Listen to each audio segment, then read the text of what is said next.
guys, and welcome back to my channel. Today I thought we would talk about what it's like moving to a different country. So I'm American. I'm from a little town that no one's heard of near Boston, Massachusetts, and I moved to England. Now, I was lucky enough to already have a place to stay when I got here with my husband, obviously.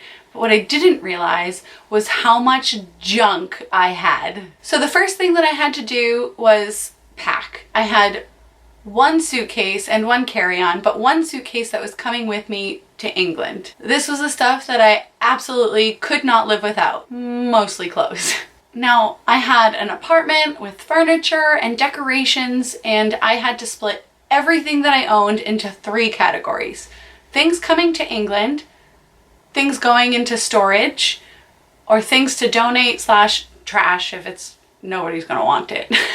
My lease was over in June and I wasn't moving until July, so luckily I had my mom's house that I could stay in for a month and also store some of my stuff there.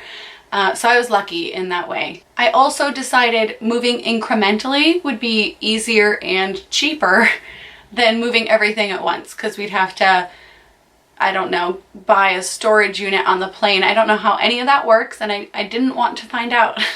So I decided incremental was the best way to go, and I moved one suitcase at a time. I'd been to England before, but like actually moving somewhere it's a totally different feeling, and it's a different look on everything, because now you have to get used to the culture and the changes of everyday life. It's not just a week, it's for the unforeseeable future. Now, driving had to be the weirdest thing to get used to, because they're on the wrong side of the road and the steering wheel is on the other side of the car. So that was very complicated to like wrap my head around at first, but I think I've gotten a little bit better. But you have to really be consciously thinking when you take a turn of which lane you're supposed to be going into. I think I've gotten much better, but don't ask my husband his opinion. Another thing that you need to get used to moving to a different country is the language. For me, obviously in England, they speak English, but their slang is very different and some words just don't translate into American English. All right, love, fancy a cuppa? That's mingin'. Oh, lash ta. I can't do an English accent. All right, mate, I'm out on the pool tonight. Ta-ra. What? What does any of that even mean? It's definitely something to get used to, even if it is just slang. It gets easier once you know what those things mean, and I even find myself saying that's mingin' sometimes, which means it's gross or disgusting. Like for me, I usually say it about food or something that my husband did. But it's something to get used to for sure. Now, getting used to the accent is pretty easy. Unless they're from Birmingham, because I don't understand a thing they are saying. To be completely honest, I do find myself missing the American accent sometimes. It's just like, it's my accent, it's where I'm from, and I do sometimes miss it, but a quick call home will usually suppress that feeling quite quickly.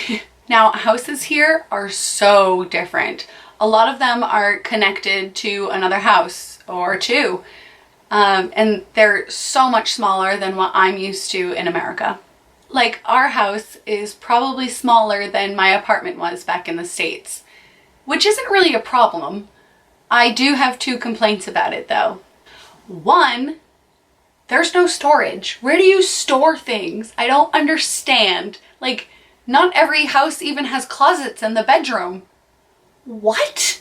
And 2, the backyard or back garden is much smaller, because they go with the size of the house, obviously. So that's something that I'm not used to. Like, some houses, their garden is tiny. We're lucky where we have a decent sized garden, but the gardens here are much smaller. Okay, don't get offended. Another big difference that you have to get used to when moving to another country is the people. Like, English people are so nice if you meet them in a pub or at a friend's house, or like you're actually speaking to them. But what I'm used to in America, it sounds kind of lame, but like when I'm walking down the street, I smile at strangers because I think it's polite, and I also think that smiles are kind of contagious. So you can make somebody's day a little bit better by just smiling at them. And nobody here smiles at you when you walk down the street. It's not the world's biggest problem, but it makes English people at first come across as not as friendly, but they are. It's just they don't smile at people when they walk down the street. Maybe that's just a weird thing with me. I don't know, but that's different. That took some getting used to. I still smile at everybody. And the last thing that I've had to adjust to and get used to moving to another country is definitely the food.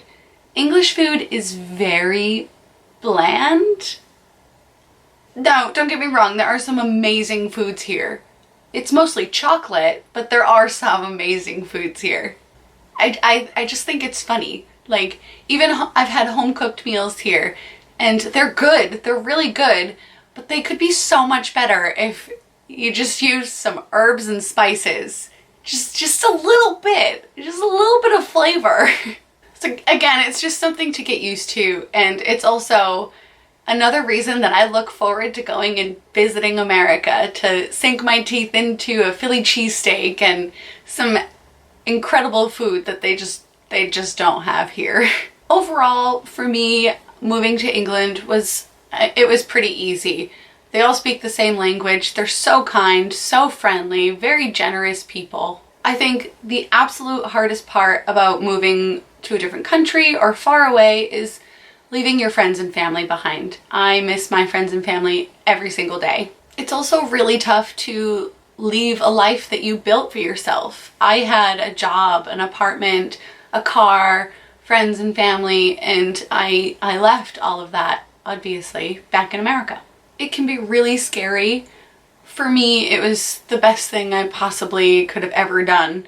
I'm so happy here, and I get to create a new life here. And if I ever want to visit my old life, it's still there, and I'm still able to go back home as much as I want. If you're thinking of moving to England and want to know my visa situation and how I went through the whole visa process, that can be another video. Just let me know in the comments. For everyone else, think about making a life-changing move.